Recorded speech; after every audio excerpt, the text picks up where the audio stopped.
امجد حیدرآبادی نے ایک خواب دیکھا،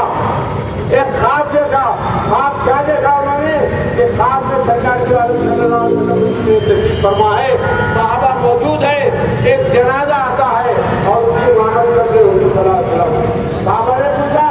کہ یا رسول اللہ یہ جنازہ کس کا ہے؟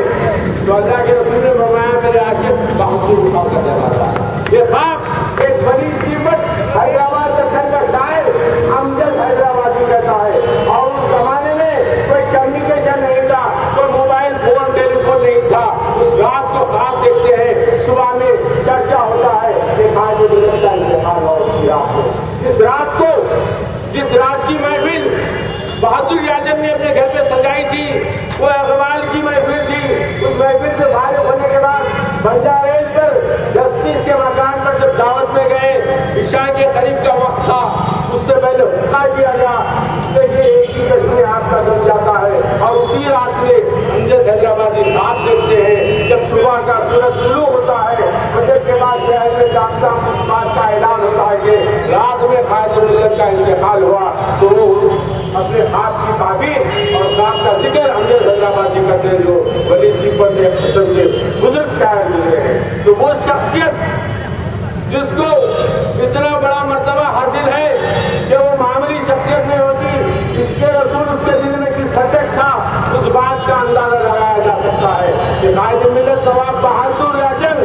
جہاں مجلس اتحاد المسلمین کو جو مختلف فرقوں کی جماعت تھی اس کو متحد کر کر ایک اتحاد کا پلیٹ فارم بنایا تھا، کیونکہ ہندوستان کی حکومت تھی یہاں پر سیاسی سرگرمیاں نہیں ہوتے تھے، اس لیے اس کو غیر سیاسی طور پر مسلم لیگ کی ایک ایجنسی کے طور پر مجلس کو یہاں پر قائم کیا گیا تھا۔ اور نواب بہادر اعظم کی زندگی کے بعد بھی قاسم رضوی کا بھی جب صدر کا انتخاب ہوا تو مرکز مسلم لیگ کے مبصر کی حیثیت سے خان عبد القیوم خان جو بعد میں ہندوستان کی آزادی کے بعد مقبوضہ کشمیر کے صدر رہے، مبصر کی حیثیت سے دارالسلام آ کر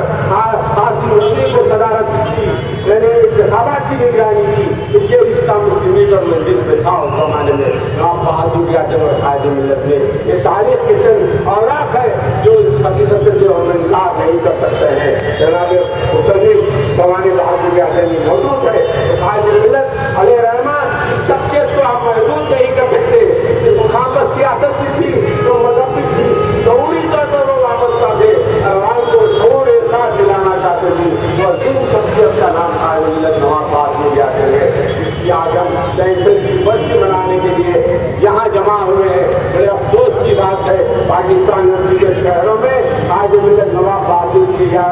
جن کے نام سے سابقے عمارتیں ادارے موجود ہے، لیکن جس